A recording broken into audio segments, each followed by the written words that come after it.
It is October 3rd, 2017. We're here in Atlanta, Georgia for another installment of the two-party Georgia Oral History Program, sponsored by the Richard B. Russell Library at the University of Georgia. My name is Ashton Ellett, and I'm here with former Congressman Bob Barr, currently a principal with Century Strategies? Liberty Strategies consulting firm. Thank you very much, sir, for joining us today. It's a pleasure. Really do appreciate it. Very excited to talk some politics, Georgia politics, a little national politics. Before we begin, tell us a little bit about where you grew up, your upbringing, education, things like that. Grew up in various cities and countries around the world, ranging from Baghdad, Iraq, to Canada, to South America, to Southeast Asia. Graduated from high school from an international school in Tehran, Iran, and went to the University of Southern California, Southern Cal. Initially studied astrophysics, but found out very quickly that was extremely difficult. So I wound up getting a degree in something that I'd always enjoyed doing with traveling overseas, and that is international relations. And Southern Cal has one of the best IR schools in the country. Then when I finished my undergraduate studies at SC, came east, applied to and was awarded a graduate fellowship at the George Washington University in our nation's capital, and got my master's in international affairs at the George Washington University. Worked part-time for the government, including for the Central Intelligence Agency as a summer intern. And then when I graduated with my master's, I applied for and began working full-time at the agency, the CIA as we call it. Finally winding up as an analyst, a current intelligence analyst, focusing primarily on Western Hemisphere, Latin American affairs. Right. And after a couple of years of doing that, decided I would apply for and wound up going to law school at night at Georgetown University. So I would work during the day out in McLean, Virginia, drive into D.C., go to the Georgetown University Law School, which is located up by the Capitol. This was normally 5 nights a week, or 4 nights a week plus half a day Saturday for 4 years. Wow. I did that, and was awarded my Juris Doctorate degree from Georgetown in 1977, and through some good friends of mine and a fraternity brother who lived down here in Georgia, in a beautiful town called Washington, Georgia, that I had visited many times, decided that I wanted to practice law in Georgia. So I studied for the bar, took the bar here in Georgia, passed the bar, and then when I was getting ready to make the transition from the government to private practice, I sent out a huge number of resumes and letters and received an offer from a small law firm not far from where we're sitting right now. Practiced with that small law firm for a few years, then went on my own, opened my own law office in Cobb County, and from there eventually was nominated by President Reagan to serve as the United States Attorney for the Northern District of Georgia, confirmed in that position in the fall of 1986, and served until 1990 as the United States Attorney here in the Northern District of Georgia, and then left that position, headed up a conservative legal foundation for about a year, the Southeastern Legal Foundation, then went back into private practice and became, well, I'd always been active in politics other than the time during which I served as U.S. Attorney. A little bit more. And then that brings us eventually to sitting here today talking about politics. So what attracted you to politics, whether Republican politics or conservatism or conservative politics? Why did you decide to get involved rather in party politics? Before becoming involved in party politics per se, my interest in politics, I think originally was developed out of reading Ayn Rand in college. Atlas Shrugged, and some of her The Fountainhead and Read a Living, and became active when I was at Southern Cal in both the Young Republican club there and the Objectivist Society, studying some of Ayn Rand's works and so forth. So I carried with me that interest in politics, interest in conservative/libertarian political thought when I came east. And although while I was working for the CIA, because of the Hatch Act, could not be involved directly in partisan politics, I certainly was interested in it. The time that I was in Washington or in Virginia for the working with the agency, included the Watergate period, in which President Nixon was, the President Nixon, the Watergate scandal, President Nixon forced out of office and so forth. And I was very interested in all of that, since there were, if you recall from your studies, allegations that the CIA had been improperly used during some of those proceedings. But when I moved to Georgia and was free from the constraints of working for the government and not being able to get involved in partisan politics, as soon as I came down here to Georgia in 1977, I had contacted my old boss, George H.W. Bush, since he headed the CIA for a brief period of time while I was there, and asked him who should I get in contact with down here in Georgia, being a newbie in the political arena down here, and he directed me to one Paul Coverdell, who was one of the few Republicans in the state Senate at the time.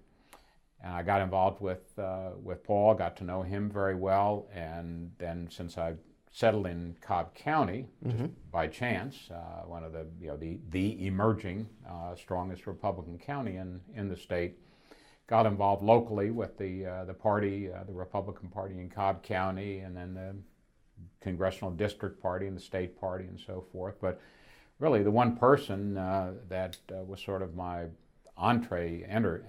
ticket to getting involved in the Republican Party down here when I moved here was Paul Coverdell. What was your assessment of the state of the Republican Party in Georgia? Its size, ability, resources? There was a tremendous amount of excitement in the Republican Party locally and at the state level when I moved here and became active in the late 1970s.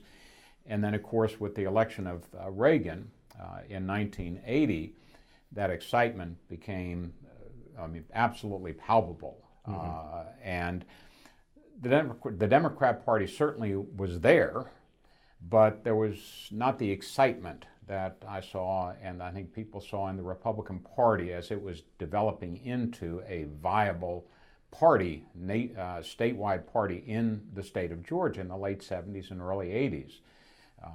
The election of 1980, as I recall, here in Cobb County, saw a Republican elected to the Superior Court for the first time, Grant Brantley. We started electing folks to the state legislature in much larger numbers. Carl Harrison here in Cobb County was one of the first, as I recall. We still didn't yet have the reach to elect Republicans statewide, but that would come very shortly.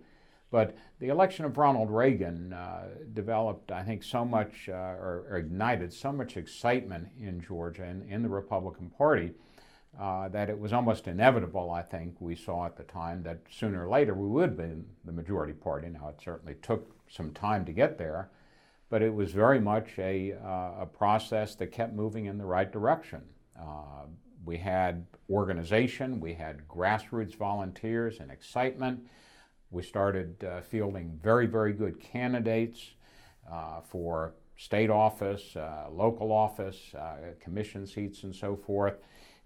And it was a process that was fascinating to watch, and at the same time, the Democratic Party, which of course, when I moved here in the late 1970s, at the state level was utterly dominant, never seemed to catch on to the fact that history was not on their side. when I look back, I don't recall anything really that the Democratic Party was doing to counter the organizational development of the Republican Party, the fundraising capabilities of the Republican Party, and fielding an ever larger cadre of very good candidates to take on the Democrats. Why do you think Cobb County became sort of the epicenter of this new republicanism? Historians have called it Belt Republicanism or variations of that. Why do you think Cobb County was sort of a forerunner in Republican politics for Georgia? I think it was simply the result, largely, the fact that so many people who were moving from other parts of the country to Georgia and the Atlanta area in particular were attracted to Cobb County because of its location near Atlanta, but housing was certainly not cheap, but certainly far more affordable than some of the areas closer in. You had I-75 corridor. You had still in the late 70s and throughout most of the 80s a lot of land here in Cobb County. The area where the Cobb Galleria Center now is was just a big, huge vacant area, so there was land. There were a lot of new people moving in. They were primarily Republican, especially conservative Republicans who were attracted to this booming city of Atlanta, the metro area.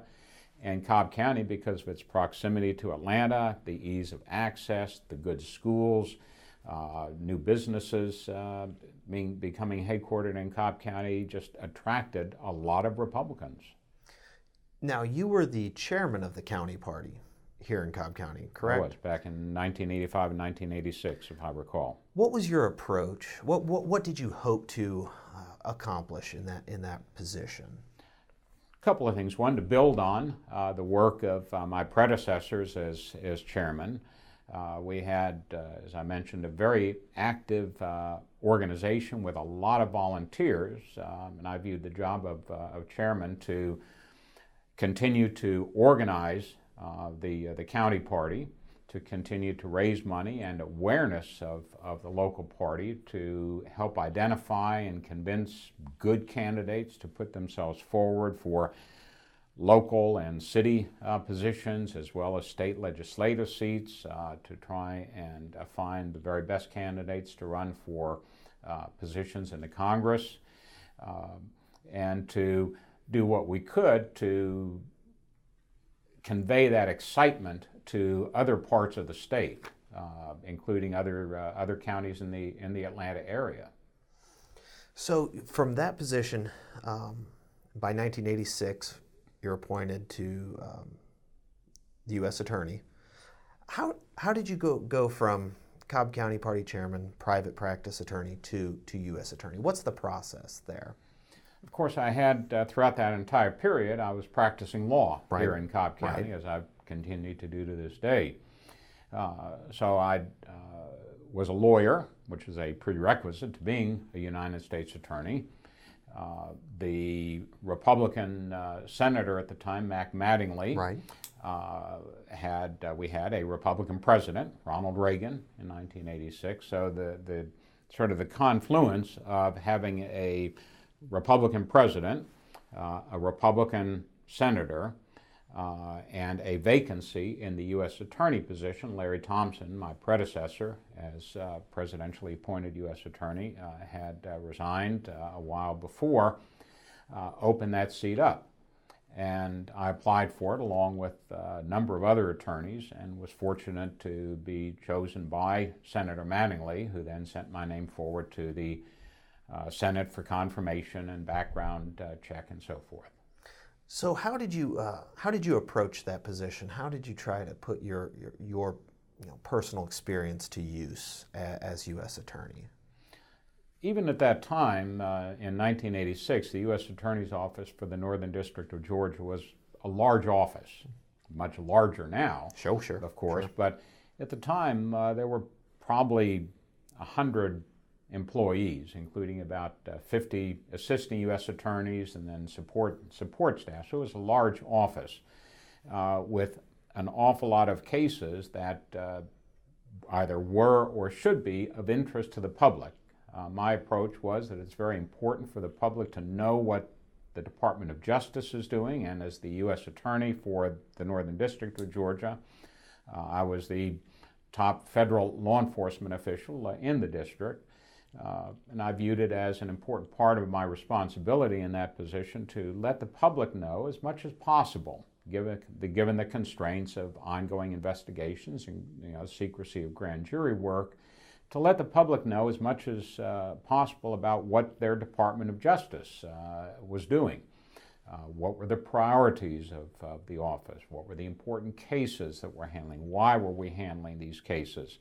And as a sort of side issue to that, I learned that it helps in investigations to let the public know what sort of cases the U.S. Attorney's Office, along with the federal investigative agencies, are handling. That leads to citizens coming in and saying, "Hey, I saw where you're doing these cases on corruption or drug deals or whatnot, Right. and I have some information." So it was a large office. It was a very active office, and was always an office that attracted the very best and brightest, as they say, assisting U.S. attorney positions and so forth. So it was, still some of the people that I hired back in 1986 to 1990 are still there. And it's just a very attractive office, very high caliber people there. What were some of the memorable cases that came through your office during your tenure there? Well, one of the first ones that attained a fairly high degree of public interest was an investigation involving, tangentially, and then as part of the investigation, former Mayor Andrew Young and former State Senator Julian Bond. There were some allegations of drug usage. We wound up investigating that and determined that there was insufficient evidence to proceed, but it was a very high-profile case, obviously, very prominent individuals. Oh, sure. During the next 3.5 years or so, we handled a number of very complex, very far-reaching drug cases and money laundering cases, one of which involved the extradition from Colombia of a top-level cartel money launderer. And of course, we handled, as many folks will remember, a number of public corruption cases.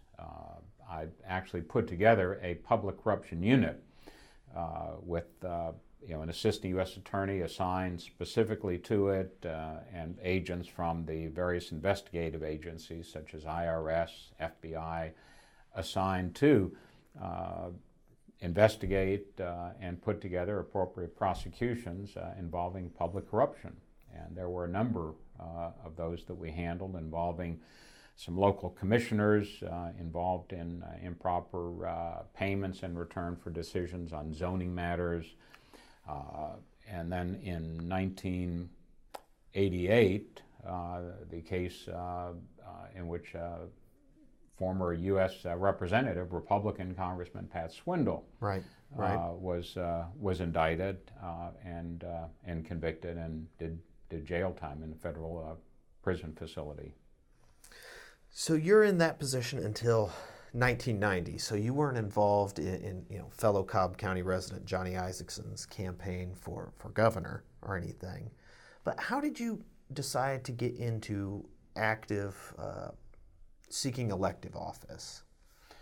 My wife, of course, remained very active in the local Republican Party and so forth, and I certainly followed it. Didn't get involved formally in it, but followed very carefully what was going on. And then when I left the U.S. Attorney's position and moved over to head Southeastern Legal Foundation, I became once again active politically in the Republican Party, since I was no longer serving in the job of U.S. Attorney, which requires, of course, nonpartisan work and appearance as well. And then in 1992, the Senate seat was up, and Paul Coverdell, he and I always remained good friends, even when we wound up running against each other in the Republican primary in 1992, decided to seek that seat. There were, I think, five, if I recall, five of us, five candidates on the Republican side. Weisfowler was on the Democrat side, and Paul and I were then in a runoff. Right. Later that summer of 1992, and that was very close. And Paul beat me in the runoff, and both Paul and I realized that we needed, to the greatest extent that we could have, a united Republican Party going into the fall election. Sure. So we put together a joint news conference immediately after his primary runoff victory, and I came out and strongly supported him. And I think we sent a very clear message to both Republicans and Democrats that no longer could they, or the Democrats that is, rely on a split Republican Party going into the fall election. And I think it did eventually wind up helping Paul, having a united Republican Party behind him for the 1992 victory over Weisfowler. How would you compare and contrast your political style, your brand, so-called, of Republican politics to that of Paul Coverdell?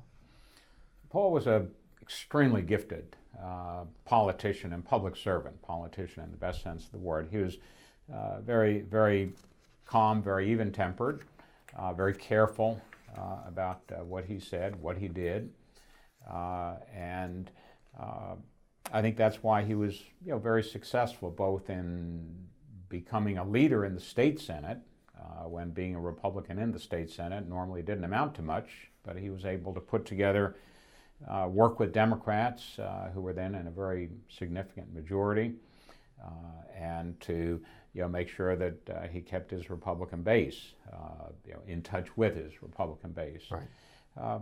So I learned a lot from Paul in terms of one being very careful what one says publicly, reaching out to the other side when you're on the same philosophical wavelength on particular issues, but not losing your roots.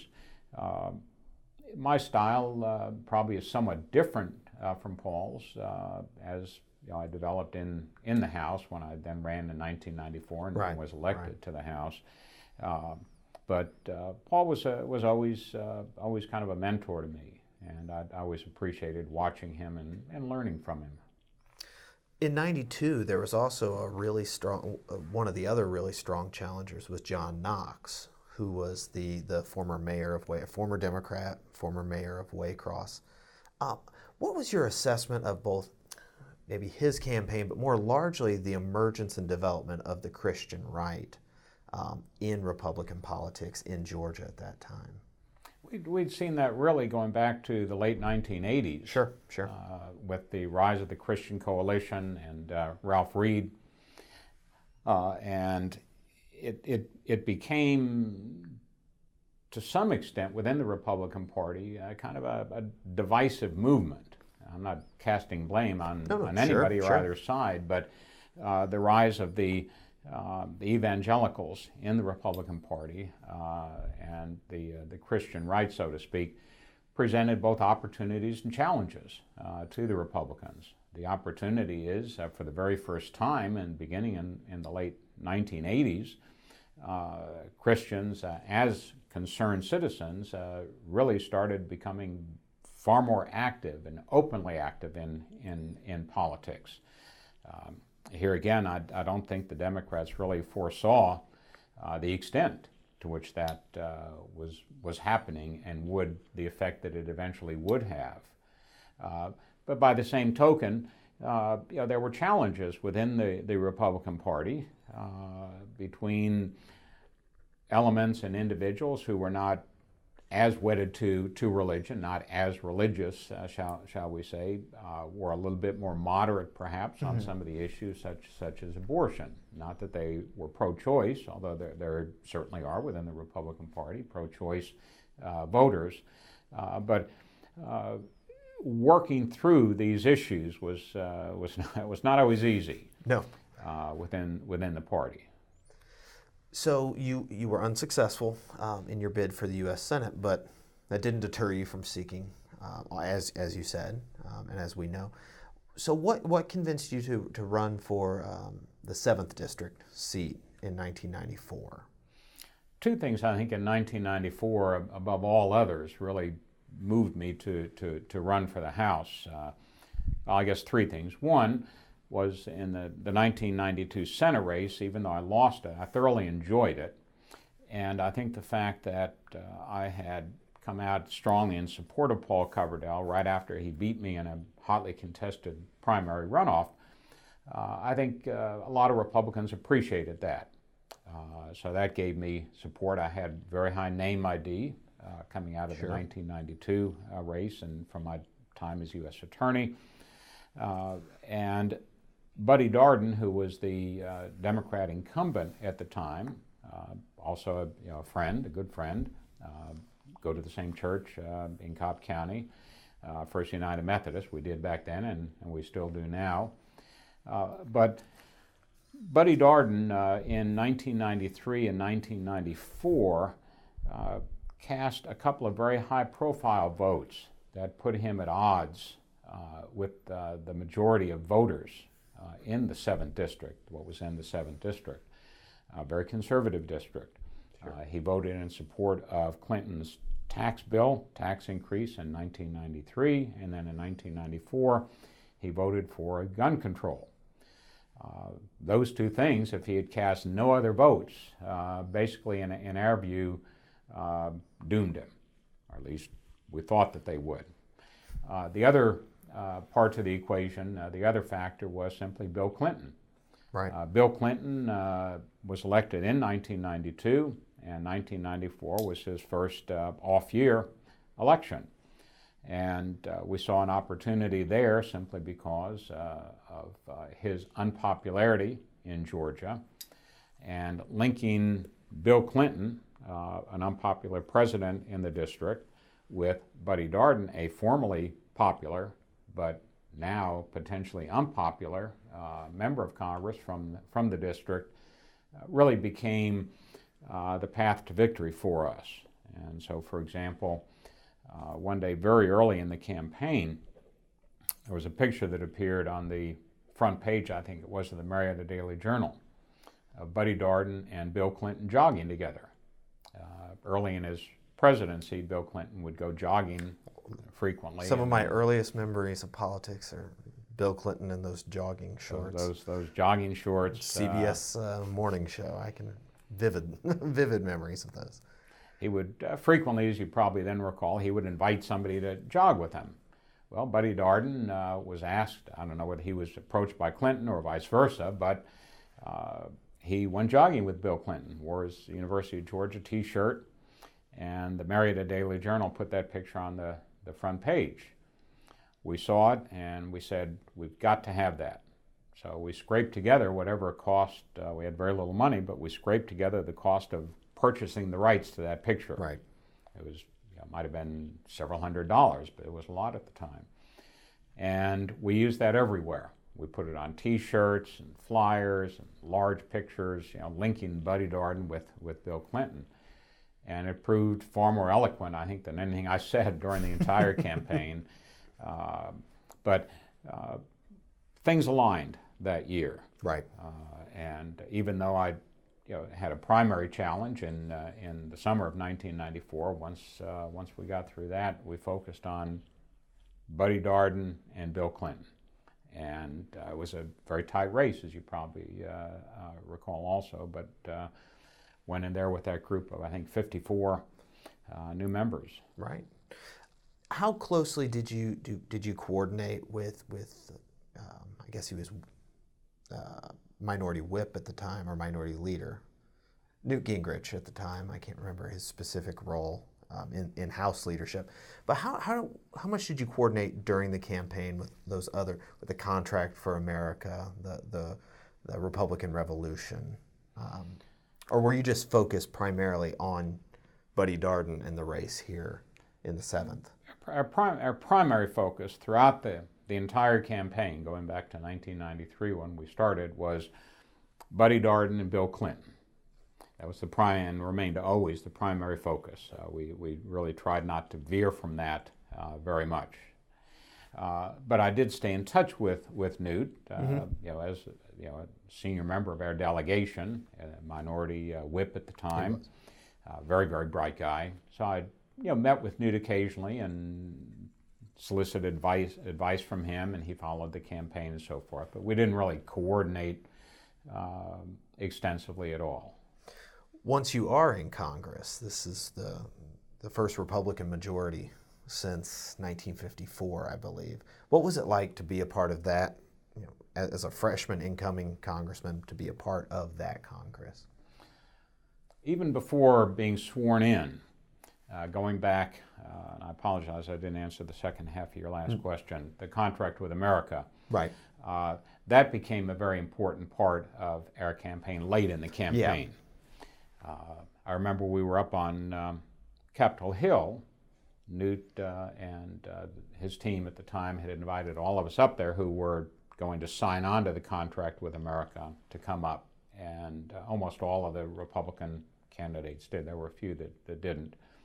But we had the ceremony, and for the first time I met Sonny Bono, which was a real thrill.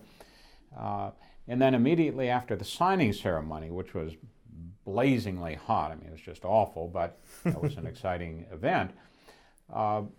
They had made arrangements for those of us from each state, I think it was, to have some time with the media from our area on the lawn around the Capitol. And I distinctly remember while I was doing an interview, Buddy Darden was there, watching whatever it was that he was watching. But he was walking by talking with a colleague of his, laughing about these Republicans, and they think this is really going to make a difference. Well, it did. It did make a difference because it focused attention on the systemic problems with Washington. And it did so in a very concrete way with the 10 points of the contract with America. Election night 1994 was probably the most exciting thing politically that I've ever and will ever go through.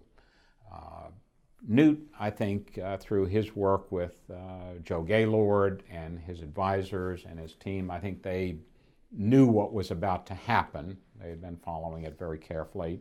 I wasn't privy to any of the inside polling, certainly. But by the time my election results finally came in, it was very late in the evening, because some of the returns from the southernmost part of the district, Haralson County, for example, or Troup County, down in the southernmost part of the district, were very late coming in. So by the time my results finally came in, and Buddy Darden very graciously called me and conceded, it was well after midnight, as I recall.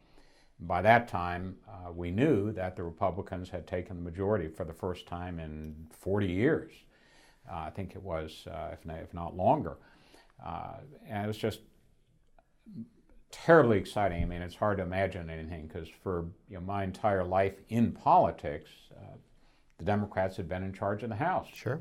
And everybody just sort of thought, well, that's the way it is. That's the way it's going to be. And then all of a sudden, the Democrats nationally didn't see it coming. The Democrats here in Georgia didn't see it coming. And all of a sudden, there we were, on the stage with Newt and who would be the incoming Speaker of the House, and then being sworn in January, I forget what day in January it was, the 8th or whatnot of 1995. They make special arrangements, as you probably know, on the day that the new Congress is sworn in, so that you can bring your kids on the floor. Right. And it was just terribly exciting. It's hard to even think of replicating it. So you come in, and the Republican delegation from Georgia has grown. I mean, in 1992, let's see, there were 4 representatives: Newt, John Linder, Mac Collins, Jack Kingston. Your class, you have Charlie Norwood, Saxby Chambliss. Our current governor, Nathan Deal, switched parties in April, March of 95. What were the dynamics of the Republican delegation from Georgia at that time? Well, got along great. There were really no problems at all in working with each other. Of course, we all had different committee assignments. I had asked for and had been appointed to the Judiciary Committee, which was what I really wanted to do. And that became not the sole, but the primary focus of the substantive work that I was doing in the House. Right. And there were, of course, many very controversial and high-profile issues that came before the Judiciary Committee, including some with the contract with America. So we had, during those first 100 days, which was the initial time period in which the contract with America told the American people, during that first 100 days, we are going to bring each and every one of these 10 measures to the floor for debate and vote. We can't guarantee that they'll pass, certainly, but we promise to bring them to the floor, debate them, and vote on them. So that first 100 days was, it was like a blur, just constant voting and trying to keep up with the contract with America, in addition to the work on the 3 committees that I was serving on. So really had very little time for much else, but we got through the contract as promised. So you come in, you have your all these different assignments. What was it like trying to represent the you mentioned some of the counties in the 7th District, Haralson County, Troup County, Cobb County. What was it like trying to balance the interests of the 7th District? It was not hard at all, because at the time, and I know the lines have changed an awful lot, but at the time it was a relatively cohesive district in terms of the political outlook. Okay. It was very conservative. You had certainly different demographics. We had part of Cobb County, part of Metro Atlanta, and then we had a huge swath of West Georgia, very rural, along the Alabama line, going from LaGrange down in the southern part all the way up to Summerville and the northern part, and including the city of Rome and Floyd County, Carrollton, Douglasville. But the one common thread for the entire district was it was very conservative, Democrat and Republican alike. Larry McDonald, Right. The former Democratic congressman who preceded Buddy Darden, was among the most, if not was the most conservative member. I believe he was the House. most conservative member. Was very high up in the John Birch Society. So I inherited from Buddy Darden the same district that I think the lines were pretty much the same that Larry McDonald had represented as a conservative Democrat. So it was representing the district in terms of ensuring that my votes jibed with the views of the people of the district was not hard. And getting around the district, even though it took a little bit of time, if you were to drive from one end from the north to the south or vice versa, it was just wonderful people, wonderful cities and towns. The hard part, the difficulty came a little bit later in 1995 with the so-called government shutdown, the first of those battles between an administration and the Congress over spending levels, and that created some friction, in the district. Some people were upset that some of the non-essential government services were closed, such as Kennesaw Battlefield Park. Sure. We got some letters and calls on that from the very same people that had elected me a year before to do precisely that. But you learn to live with it. Such as politics. You're probably best known for your role in the Clinton impeachment trial, or the impeachment and then the subsequent trial. What were some of your other interest parts you played while you were in Congress besides the Clinton impeachment? In a lot of the work that we did in the Judiciary Committee had to do with another very important, highly controversial issue, and that is firearms. A lot of Second Amendment issues. A very timely issue. Always. Second Amendment issues, sadly. Came before the Judiciary Committee, and I was I've always been a very strong supporter of the Second Amendment and a robust interpretation of the Second Amendment. Was honored to be elected to the NRA board in 1997, but throughout the entire time that I served in the House, on the Judiciary Committee all 8 years, Second Amendment issues were always front and center in one form or another, and I actually Newt had appointed me for the 104th Congress, 1995 to 96, to head up a Second Amendment task force, legislation task force, to work on Second Amendment issues, to work on repeal of the Clinton gun ban, which we passed through the House.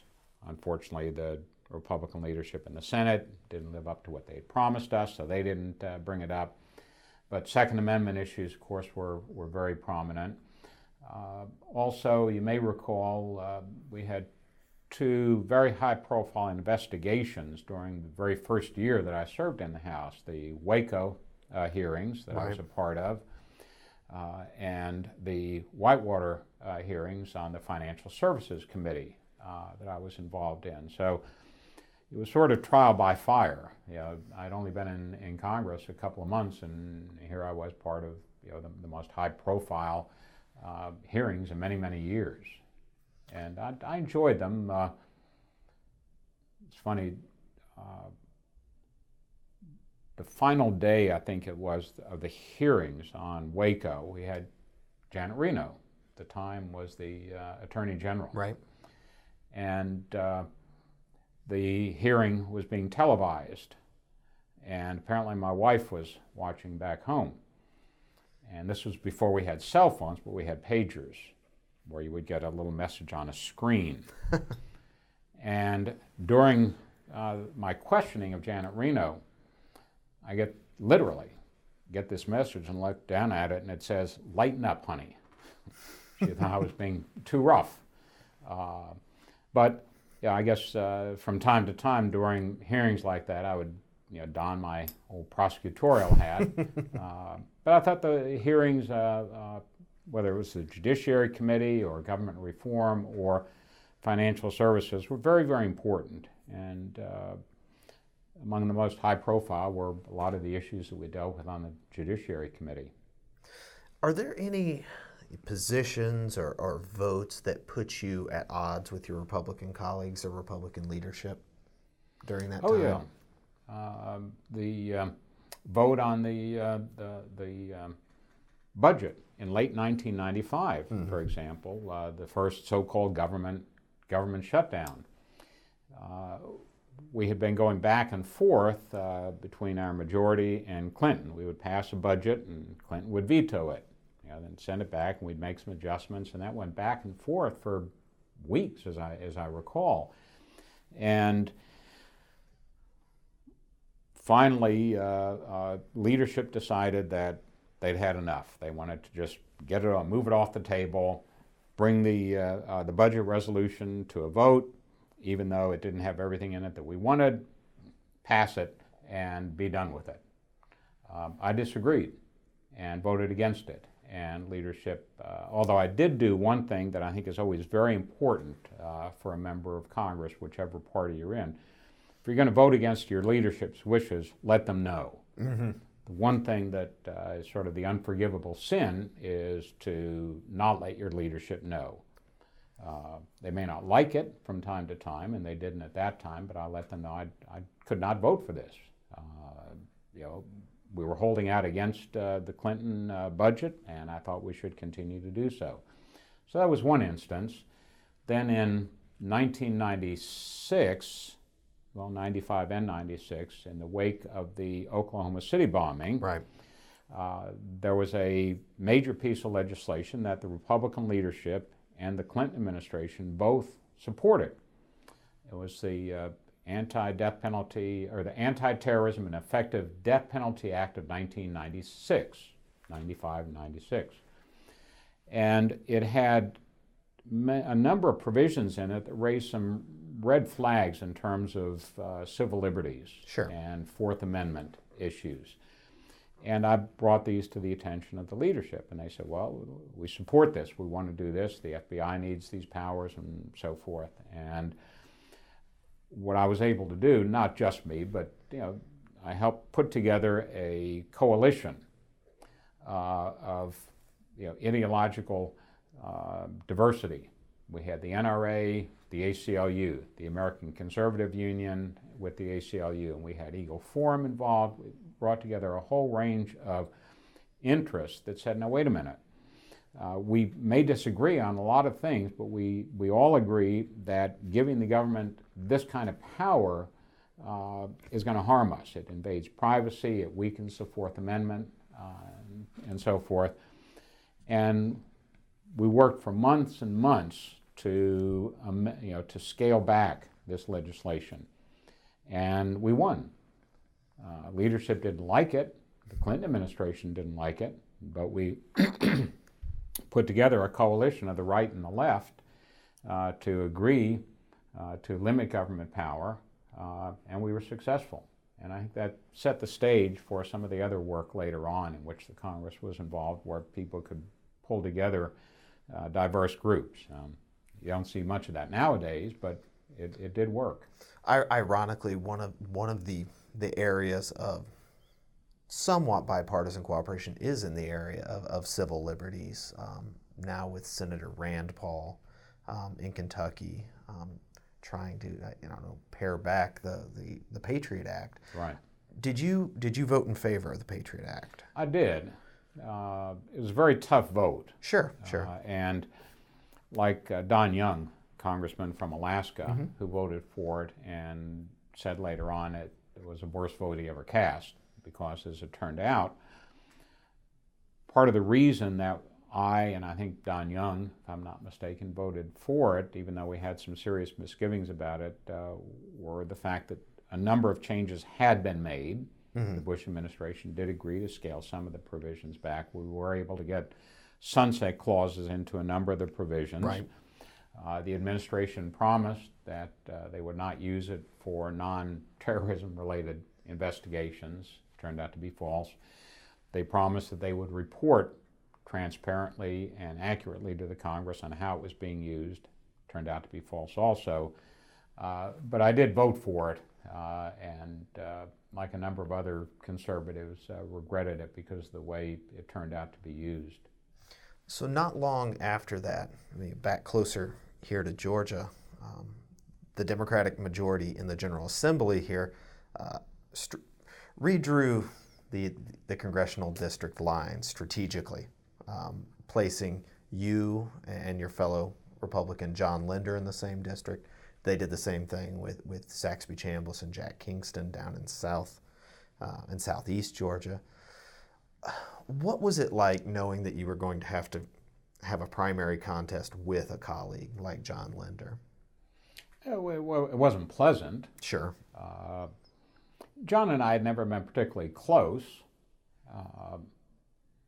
but he was a fellow Republican and a friend, so it wasn't pleasant, but you do in politics what you have to do sometimes.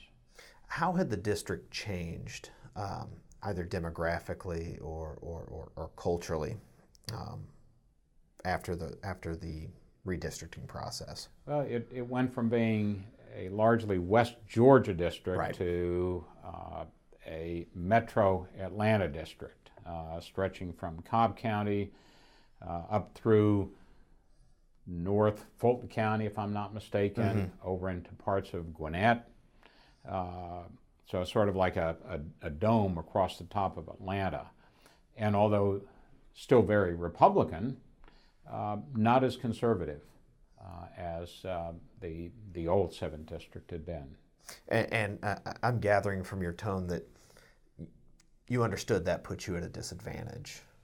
It did. What I perhaps didn't fully grasp at the time was the fact that even though much of the eastern part of this new district, that is in Gwinnett County, for example, had not been John Linder's district technically, people out there viewed him as their congressman, even though they may have been from a different part of Gwinnett County than his district had covered.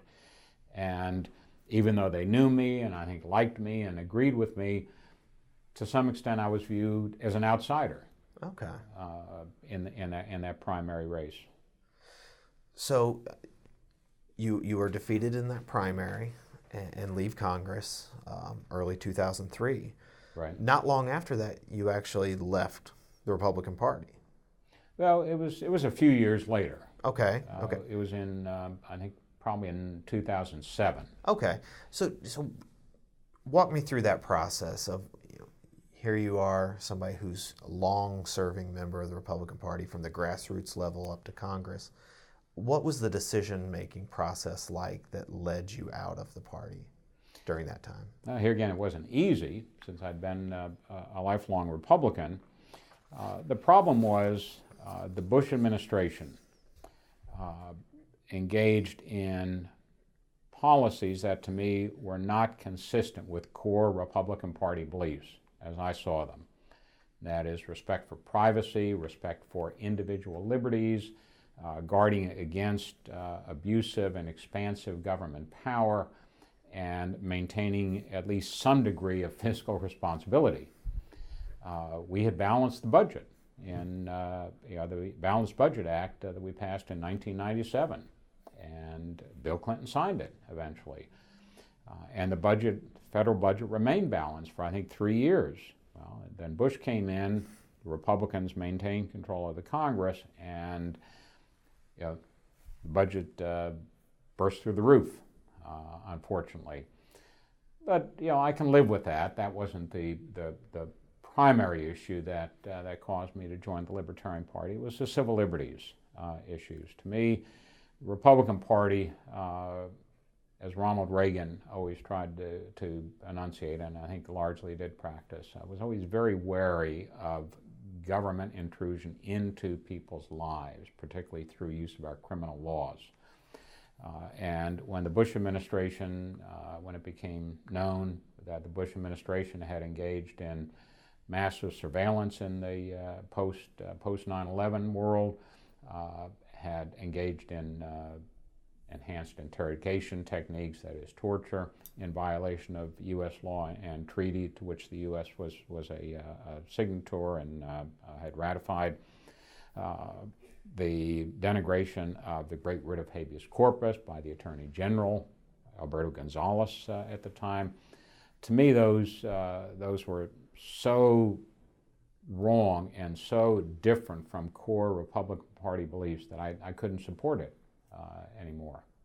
Is that what sort of compelled you to seek the Libertarian presidential nomination, or were you sought out for that race? I was approached by Libertarian Party and some good friends that I had to consider one joining the party and then putting myself forward as a candidate and then as the nominee. What was it like running as a third-party candidate? Sort of, the process level and also just the personal, running a presidential election campaign. The main constraint was we had so little money. Sure. That there was so much that we couldn't do. And we knew that. That became apparent shortly after the convention, I think in late May. So it was a constant battle just to do some of the very basic things that a national campaign has to do.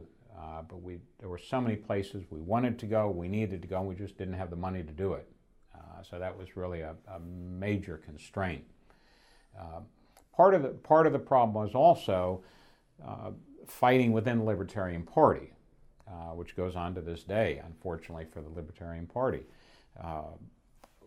When I would go to events, both here in Georgia and outside of Georgia, I would have libertarians that would show up to be critical because I was not sufficiently libertarian for a lot of libertarians.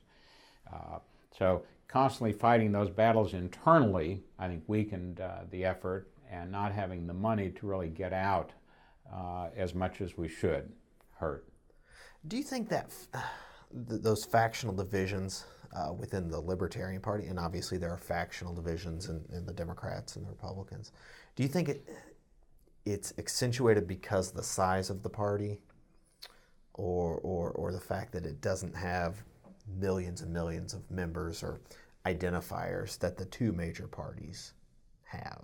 The problem in the Libertarian Party is they have not firmly decided by a majority in the Libertarian Party to be a party, a political party, as opposed to a debating society. If you are going to put yourself forward, in my view, in my opinion, as a political party, you have an obligation to do those things that a political party needs to do to affect political change. You have to organize yourself, you have to raise money, you have to get decent candidates, and most importantly, you have to articulate issues that appeal to actual voters. And that means going out and talking about, or not talking about, things like legalized prostitution or legalizing all drugs. You don't have to forego your philosophical position on such issues, for example, but you have to understand that the vast majority of voters, many Republican voters, are libertarian leaning. You have to articulate and go to them with issues that are relevant to them. School choice, for example, and business regulation and tax reform, things that are both libertarian and appeal to Republicans. But you can almost draw a line right down the middle, in my view, of the Libertarian Party. Half would be on the side of, yes, we understand we're a political party and we have a responsibility to do these things as a political party. And then you have the other half that want to debate these esoteric issues and will not budge from it. And that's what's really held the Libertarian Party back, in my view. Is that what led you back to the Republican Party, that just this intractable, as you say, philosophical divide in the Libertarian Party?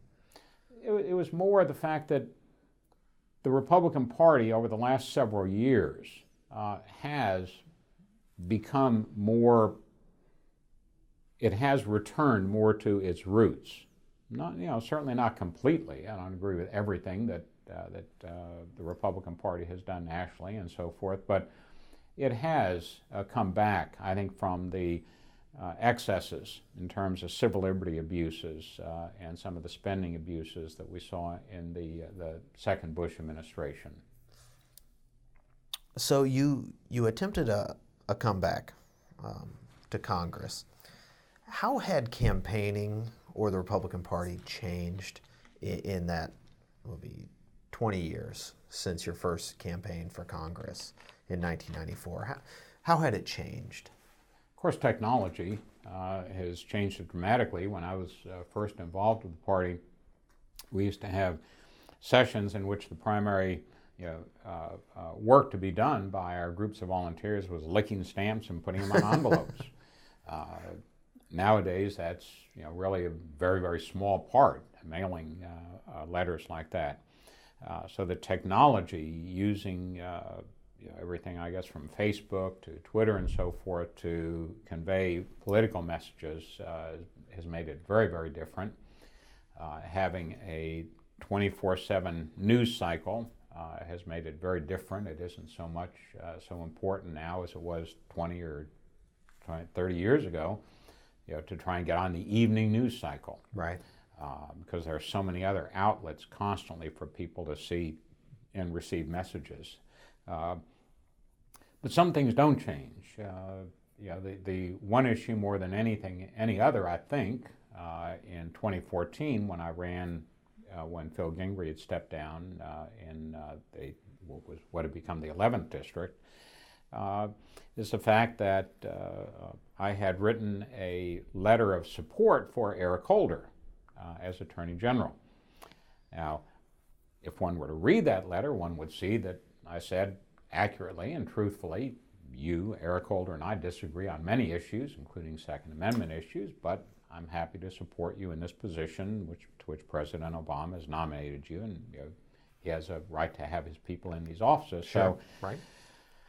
What hasn't changed in politics is if you can find one issue linking Buddy Darden to Bill Clinton in 1994, putting out that one letter that Bob Barr wrote in support of Eric Holder, despite the fact that if you read it carefully, you understand what it was saying, can carry the day. You find that one message and you hammer away at it, as Barry Loudermilk did. I don't like the result, but he was very effective and very smart at running his campaign. Just hammered away at that over and over and over again, the same way as we had done in 1994, hammering away over and over and over again at Buddy Darden and Bill Clinton being linked at the hip. Let's zoom out a little bit. What were some of the most important developments, processes, elections that really meant that the Republican Party could go from a relative non-entity to a competitive party, either in Georgia or in the South, to now where it's essentially the only political vehicle for government? I think it was a combination of changing demographics, a lot of people moving into the South from other parts of the country. In my case, moving into Georgia from the District of Columbia, and that inward migration being largely, until recently, Republican. Business people, coming to Atlanta because of the tremendous growth of business opportunity here. A great place to raise families. I don't know what the statistics are, but a lot of people who raise families realize how important it is to have a strong set of conservative values in your community, and they want good schools, and that brought people to Cobb County and Gwinnett County, for example. The counties that have become, at least in Cobb's case, still preeminent Republican county.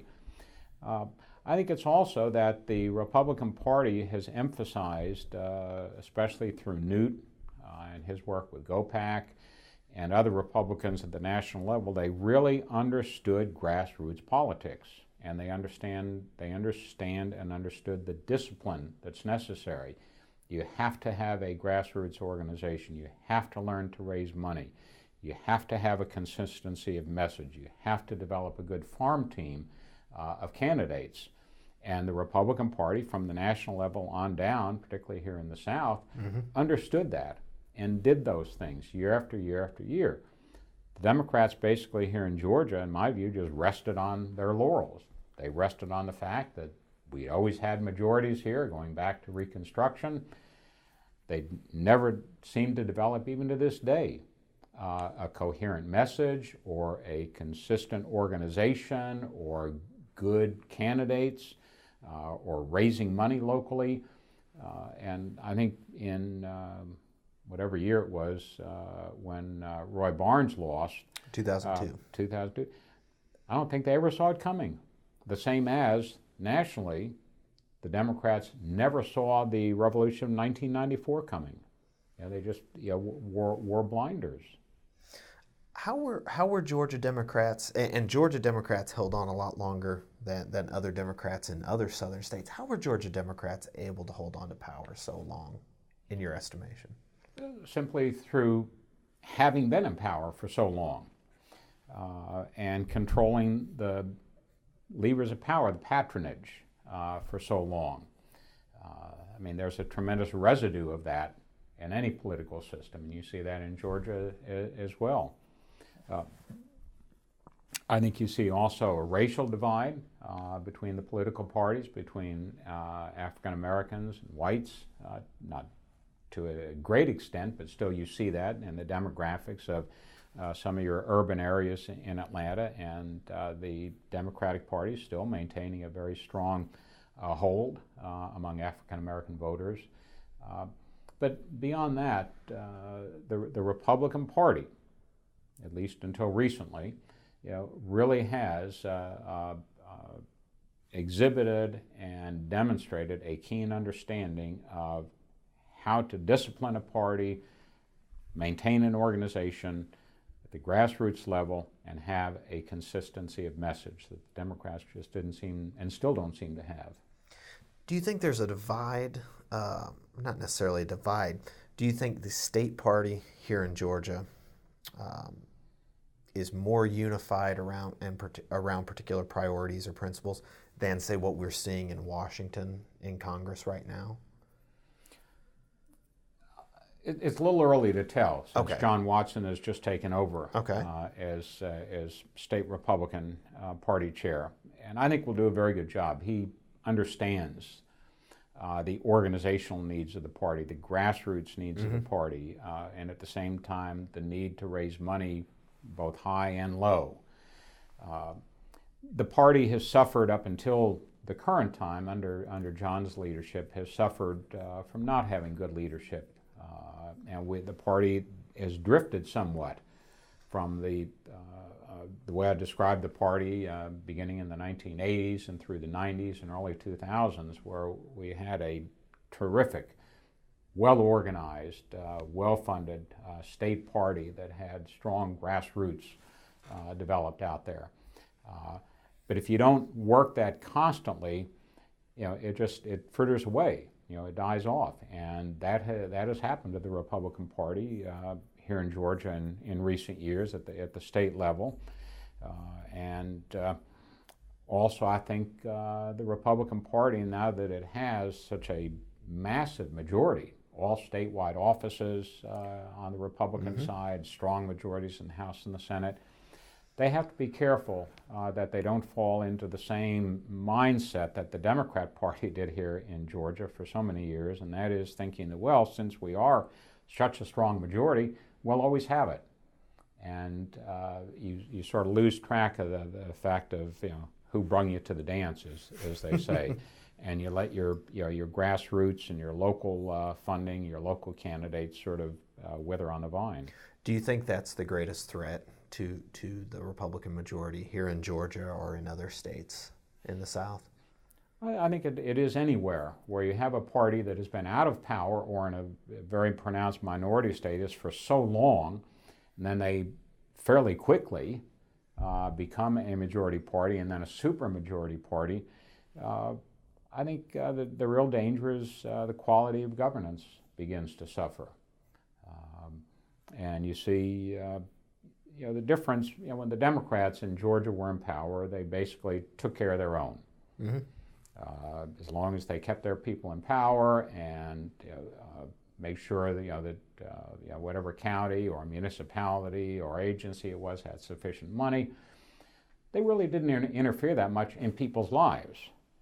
The Republicans are somewhat different, and they actually do things that often do interfere in people's lives, maybe for the right reasons and good reasons and so forth, but that also is, I think, a problem that the party needs to pay attention to. Yes, we're in power, we have a strong majority, but let's not think of ourselves, one, as invincible, and that we'll always have that majority, and let's not start using government to regulate and control people's lives.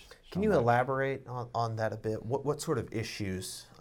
Because I wanted to talk a little bit about the divides within the state party, within the various factions or factionalism, the different camps within the GOP.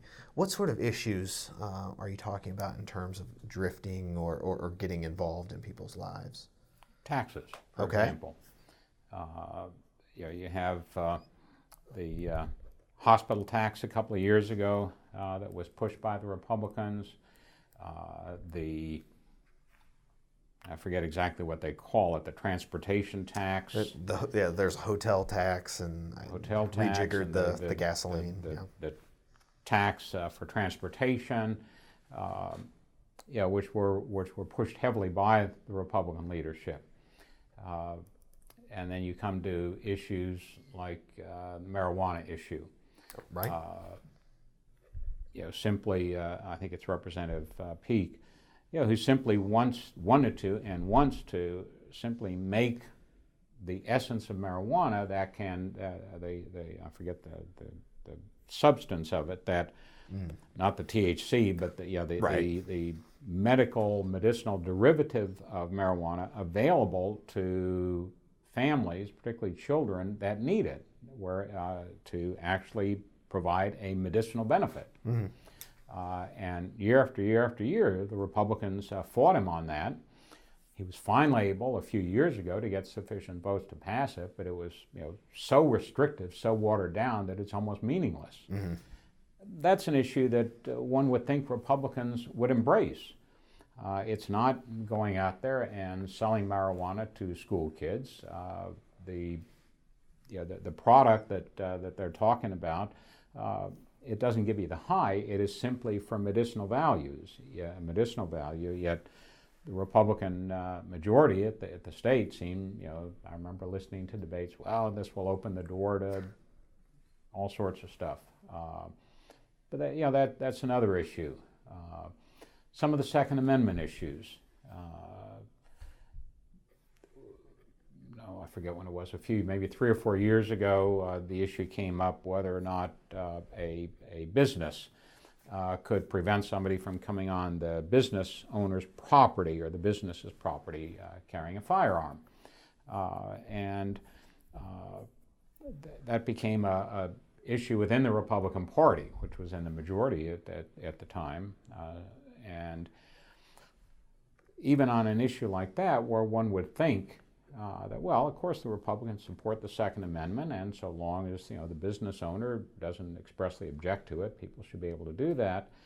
But it pitted issue-oriented Republicans, that is Second Amendment supportive Republicans, against business-oriented Republicans, business interests. Mm-hmm. And you see that divide on other issues as well, aside from the Second Amendment issue. Religious liberty issue, the marriage issue, and so forth. And going back to your earlier point about things that the Republican Party may need to be careful of down the road, these kind of issues. And I don't have an answer how you deal with them, but where you have business interests per se against interests involving foundational philosophical issues that the Republicans believe in. And both groups are Republican, but with different priorities. And how can you make sure that both groups stay within the party and that you provide effective leadership for both sides? It's very difficult. What are some issues, either here in Georgia, nationally, that Republicans and Democrats can work together on? It doesn't seem, any more you turn on the news, it doesn't seem like there are any issues that either side can work together on. But what are some issues that maybe at the state or local level that Georgia Democrats, Georgia Republicans can cooperate on?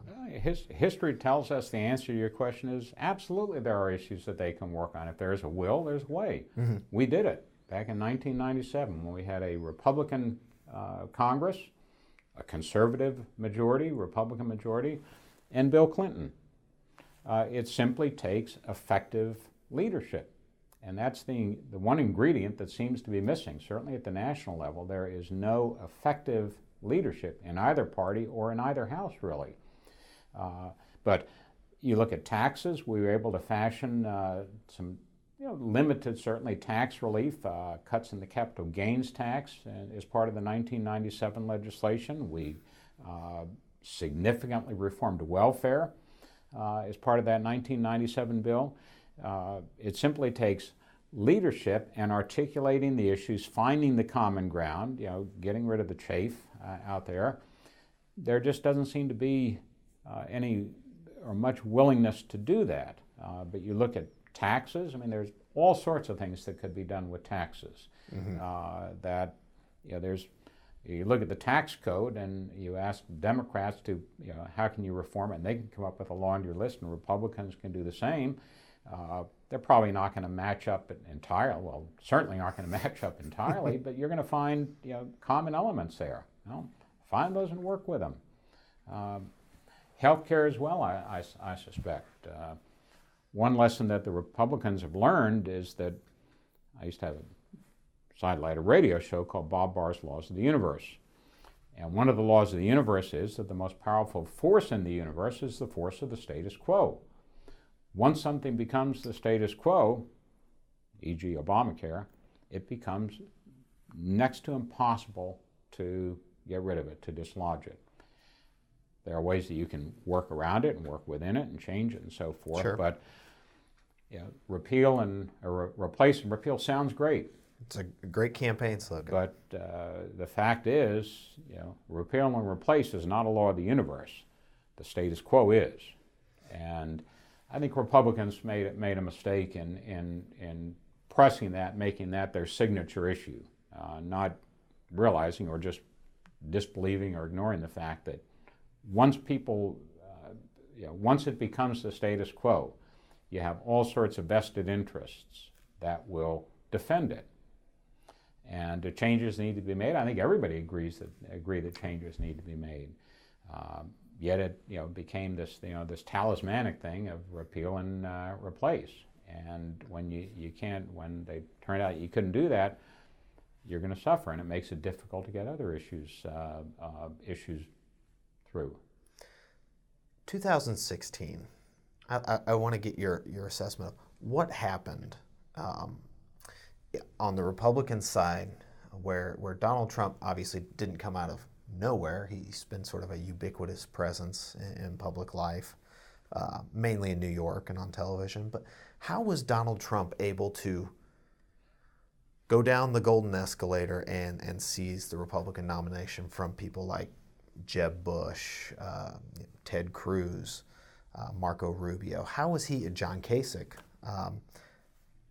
How was this candidate able at this moment to take the Republican nomination and then subsequently the presidency? He saw things that the others didn't see, and he operated in a way that none of the other Republican candidates were used to or prepared for. And it was absolutely fascinating to watch him. And he would pick off these men and women one by one. Yep. And yet every time he would pick one off, like shooting ducks in a shooting gallery, the others apparently didn't notice it. The one next to you just got knocked down, and they're still blabbering on about the same stuff and thinking that Donald Trump is just a fringe candidate. The Republican candidates were not used to that, and they weren't prepared for it. I mean, Jeb Bush probably the worst of them. I mean, he had no idea how to respond to somebody that challenged him on a very personal level. Right. Rubio didn't understand. I mean, how to, and it's alien to most of us involved in politics, where we like to deal with substance and cerebral issues. Sure. You get some guy that comes up and criticizes you for what you look like. Right. And right. he got away with it. Is that good for politics? No. Does that improve the quality of governance and candidates? No. But he was able to do it magnificently from that standpoint. And again, he even today seems to have an uncanny ability to tap into what his base or a majority of Americans are thinking at any particular time, and to just throw something as inarticulate as it might be out there, and people attach themselves to it. I know we're only a few months into the administration, but what's your assessment or best guess of the short and long-term effects of a Donald Trump presidency, either on the party or politics more generally? And you get into some things that started long before Donald Trump, the lack of civility in social networking and social intercourse, the coarseness of language. I mean, even just these sort of little things like that, I think, play into it. The way communications have changed, where there's no longer any need to put any thought into either transmitting a communication or receiving a communication. 140 characters on Twitter, that's all you do. That's the attention span, apparently. Is all of that good? No, I don't think so. We're losing substance, we're losing civility, we're losing cohesiveness, and the Republican Party, right now, I'm not sure what it stands for in terms of articulating a message. You have a president who is a Republican, but He has no allegiance to the Republican Party. He obviously has no allegiance to the Republican leadership. Not that they're that great, but he seems to delight in insulting them, even more so than insulting the Democrats. Whether or not that will work out in the end, the way his deals worked in when he was a private citizen, I don't know. But certainly not the way I'm used to seeing political figures and leaders of a country operate. During the election here in Georgia, if you had sort of Rip Van Winkle, you had awakened on election night and you saw that Hillary Clinton had carried Cobb County and Gwinnett County. Most people would assume that she was on her way to a landslide election, but she both lost Georgia and obviously won the popular vote, but lost the Electoral College because of some Midwestern states that went Donald Trump's way. How was Hillary Clinton able to carry Cobb County and Gwinnett County? I think it was, I'm not that familiar with Gwinnett in the last cycle, but in my home county of Cobb, I think one needs to look a little bit below the surface. Sure. The Republican Party of Cobb carried everything else. I mean, every local election that they, in which they had incumbents won, they didn't lose anything. Part of the problem, I think, for the Republican Party was Gary Johnson being on the ticket as a libertarian. I think that siphoned some votes away that in quieter times, shall we say, would have stayed with the Republican candidate, a nominee, that is Donald Trump. I think that played into it. But I wouldn't read a lot into it, but there are some signs there that the Republican Party of Cobb County and the Republican Party perhaps of Gwinnett County, I think, need to pay attention to the changing demographics, particularly in Gwinnett County, which is becoming far more diverse and virtually international as a county than it used to be. There are going to be, and we're already seeing some changes in voting patterns, and the same thing we see happening, not quite to the degree in Cobb as in Gwinnett, but you see some of the same things happening. Whether or not the Republican parties in these counties will be deft enough to understand and work to incorporate those changes remains to be seen. The special election to replace former Health and Human Services Secretary Tom Price, who just stepped down. Jon Ossoff, a completely unknown Democrat, up against originally a field of Republicans, well-known and not so well-known. How was Jon Ossoff able to squeeze 48% out of the 6th district, which is a very, very Republican district? As George Harrison said in his song, money and lots of money. That's all they had going. And it tells you on the one hand that you can do a lot with money, but on the other hand it shows that the Democratic Party still has no strong organization and grassroots. They just don't. All they did was throw a huge amount of money into Ossoff's campaign, too much money. The money became an issue. That became the campaign issue. And like a lot of campaigns that have more money than they know what to deal with, they don't know how to deal with it. So you just start wasting it. And no, Ossoff was not a great candidate. Didn't even live in the district, which was another issue. Didn't help. But on the one hand, it showed that the Democrats can be competitive if they have enough money, but that's not going to build your party. Just relying on a whole bunch of money in a particular race. It showed to me that they still have not learned the lessons, of the 1980s and the 1990s, 94 election, and even, the early 2000s. You have to have good organization, good grassroots. Is that how the Democratic Party of Georgia has been out of party? Began losing power in 2003 when Sonny Perdue was inaugurated. Lost the state Senate, lost the state House the next election cycle. How do Georgia, if you want to offer some free advice to the Georgia Democratic Party, how do they become a competitive party, if not eventually someday the party of government again? Well, they need to find some leaders in the party who are willing to put in a lot of time, a lot of effort to build an organization. And to develop party leaders who do more than simply go out there and criticize something. Criticize whether or not the OK Cafe has a wooden wall hanging of a Confederate flag. That became a major issue for them. Give me a break. If you're going to build a party, you need to build it around more than simply criticizing people on what are at best tangential issues. They need to build an organization that takes work. Apparently they're not willing to do that.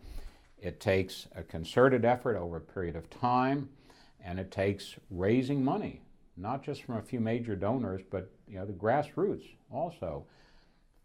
The Republican Party realized that back in 1980, actually starting in the late 1970s.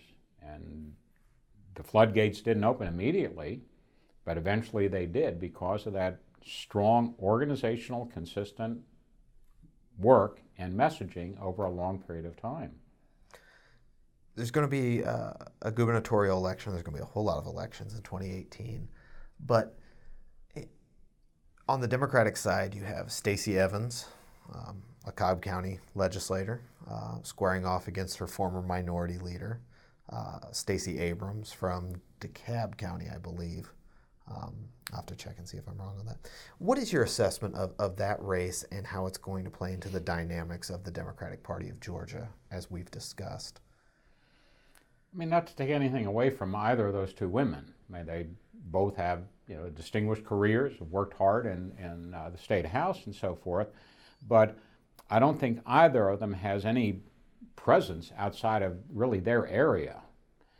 Stacey Abrams perhaps somewhat because of her position when she was the leader in the Democrat leader in the House, I believe. Mm-hmm. But I think it tells us that first of all, there may still be another candidate or two that come forward. To be fair, yes, qualifying is not until April. Yes. And even on the Republican side, there's still speculation about that. But at this point, for a major race, statewide race with no incumbent, to have a relatively small field of two, at best, regional candidates tells me that the Democrats have pretty much already written off statewide races for the time being. Now, what about the Republican side? We see with Casey Cagle, who's a long-serving lieutenant governor, Brian Kemp, my fellow Athenian,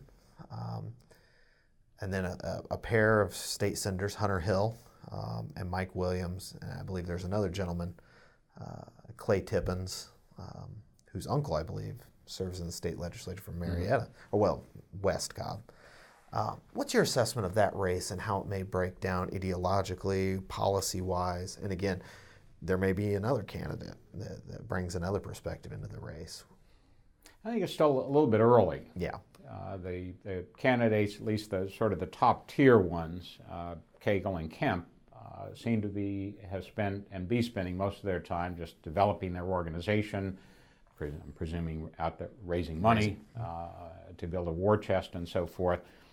And nobody's really focused on it yet. And the vast majority of voters are not going to focus on it until well into next year, unless it's a completely unhistoric pattern. So I think it's way too early to tell. But there are already some signs that we saw. I was not at the state Republican Party convention this year. I was out of state. But you could already see some of the issues developing there. The religious freedom issue remains a hot button one that may or may not be decided by the state legislature. I think what happens in the state legislative session beginning in January will kind of define the issues that the gubernatorial candidates will run on. But you do see different personalities. You see in backgrounds Casey Cagle, who has a very long career in government. Brian Kemp, who has certainly a career in government, in the legislature and as Secretary of State, but also has a career in small business. And then Hunter Hill, military background, state Senate district. So I think it's a good field, and I think, and I'm hoping we'll really focus on some good substantive issues, and not kind of devolve into personality and personal attacks and so forth. Where do you think the Republican Party is going to be, what it's going to look like 10, 20 years down the road here in Georgia? I don't see the Republican Party maintaining as strong a hold on all statewide offices and a huge majority in the House and the Senate. Inevitably, these things will shift back and forth, and we already see a little bit of that in Cobb County and in Gwinnett County, some of the changing demographics and voting patterns. A lot of it, I think, has to do with what happens nationally. Where will the Trump administration go? Will Trump run for a second term? I mean, there's already speculation. Maybe he won't. I mean, who knows? Not that what happens in Georgia depends necessarily or entirely on what happens in Washington, but that will have a lot to do with it, whether or not the Republican Party can regain some identity in the wake of Trump.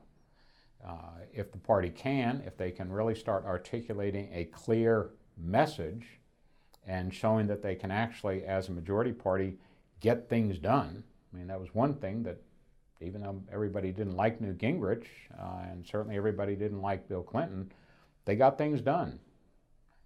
And that counts for a lot at the end of the day when people go to the polls. If the Republican Party nationally can develop some leadership, articulate a consistent message, then that will help here in Georgia. I don't see the Democratic Party in Georgia all of a sudden becoming the majority party. I do think that in order for them to regain the majority, they have to do a lot more work, put a lot more elbow grease into it than they've been willing to do so far. They cannot simply rely on racial politics. They cannot simply rely on a few seats that they have in the state house and the state senate. They cannot rely simply on having a few majorities in county commissions and city councils. They have to make a decision. Do they really want to work at it or not? And we don't know the answer to that. The Republicans, for their part, I think the real danger there is not so much that they're all of a sudden going to lose power over the next 10 years, but are they going to leave a legacy of actually doing those things that the Republican Party stands for: lowering taxes, lowering government spending, reducing regulations. If they do, then I think they're well positioned to retain retain a fairly strong majority position moving forward over the next decade. But they have to show some real results in terms of those conservative values. Since you have an international affairs background and we've been talking about philosophical beliefs and policy, what is your assessment of the rise of so-called nationalist populism, not just in the United States, but with UKIP in the United Kingdom, or Marine Le Pen's Front National? In Germany, there was a recent election with Alternative for Germany. The AfD has seats now in the Bundestag.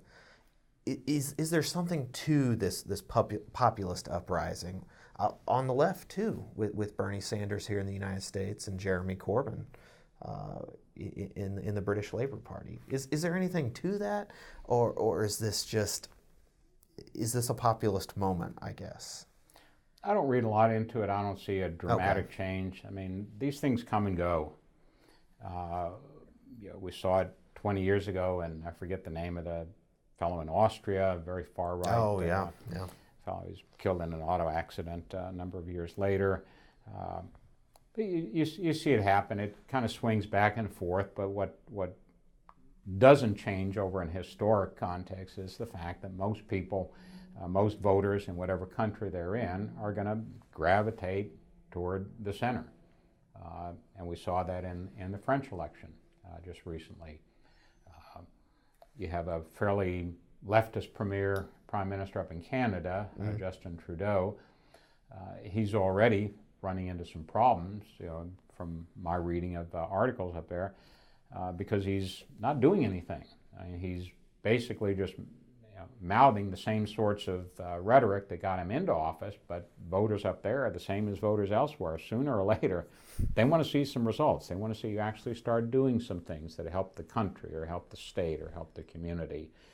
And if the Republicans can start doing that, doing a better job than they have been of not spending every dime that comes in and saying, well, we're not raising taxes. Well, you ought to be cutting them then. If you have all of this money coming in. If they can actually start to do some of those things, and they've done some. I mean, Nathan Deal has done a good job of bringing business in and reducing some regulations here in Georgia. But the Republicans have to do it consistently and over a period of time, and not allow themselves to be bought off with these user fees or non-income taxes that they think aren't really, or they sell as not really taxes. They are taxes.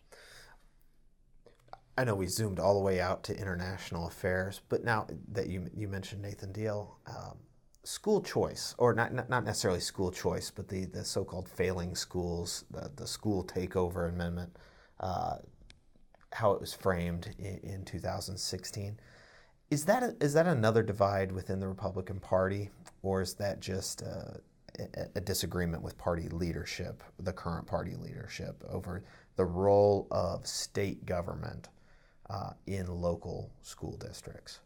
I think it was a fairly substantive issue. I mean, it had a personal aspect to it also, but focusing, and the issue itself was, I think kind of an important not necessarily a flashpoint. It may have not been that critical, but an important divide.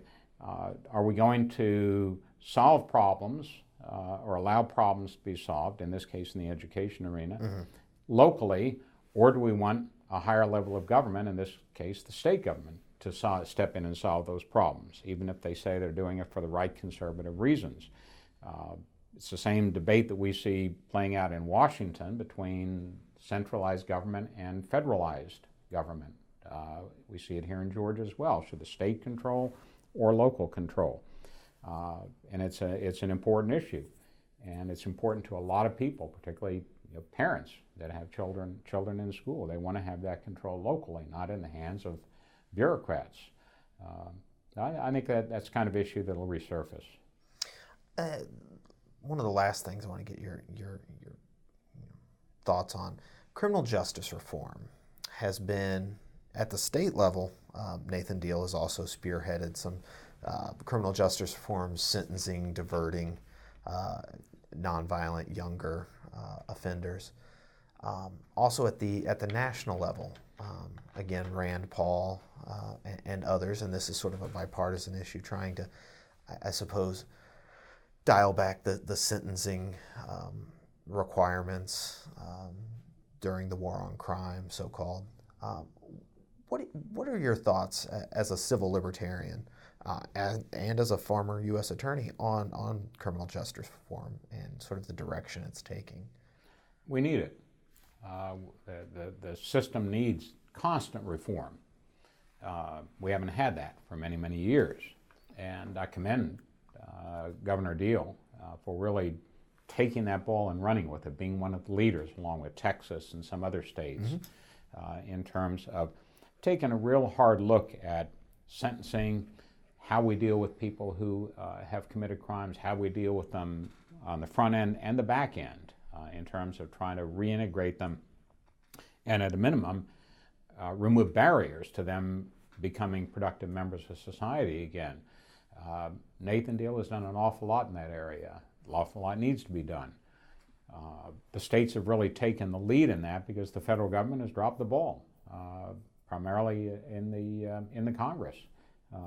There have been several moves in the last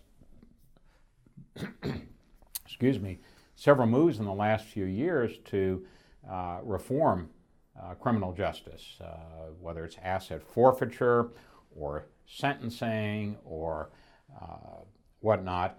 And the legislation, other than just tinkering around the edges a little bit, has gone nowhere, primarily because the Republicans in the House and particularly the Senate weren't in support of it. And that's when the states over the last 5 or 6 years have stepped up to the plate and have started at least making those reforms at the state level. And these are conservative governments, whether it's Republicans in Georgia or the Republicans in Texas, because they realize the tremendous cost of just incarcerating people indefinitely with these huge mandatory minimums, for example. And secondly, it's just not productive. It doesn't help anybody. It doesn't create better citizens. It doesn't lower recidivism, and it's very expensive.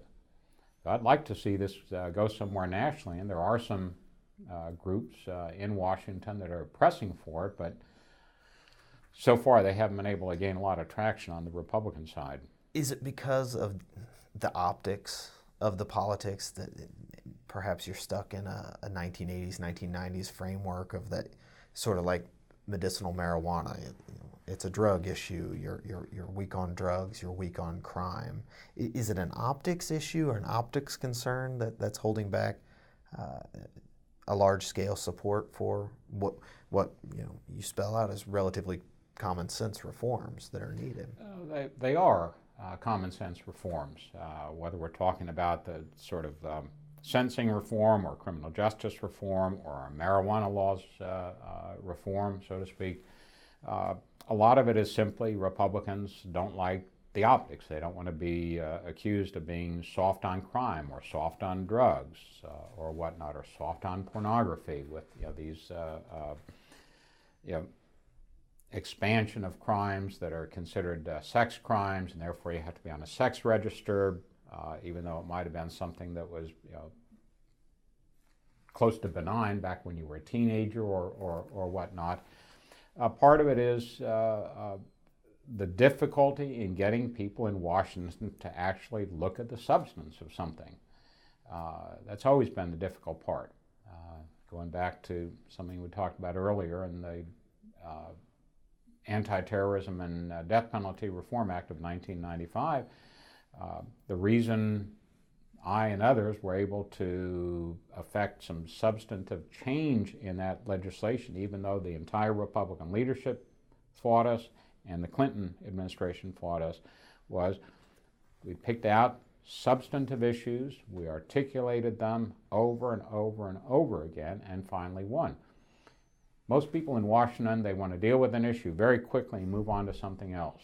It's very difficult to get them to focus on the substance of something like mandatory minimum sentence reform. Is there anything else you'd like to get down for posterity before we end our very wide-ranging discussion today? It has been wide-ranging. No, I mean, you've covered local politics, state politics, personal politics, international, national. No, I appreciate the opportunity. Well, thank you very much, Congressman Barr, for participating in the Two-Party Georgia Oral History Program, sponsored by the Russell Library. Thank you very much. Sure.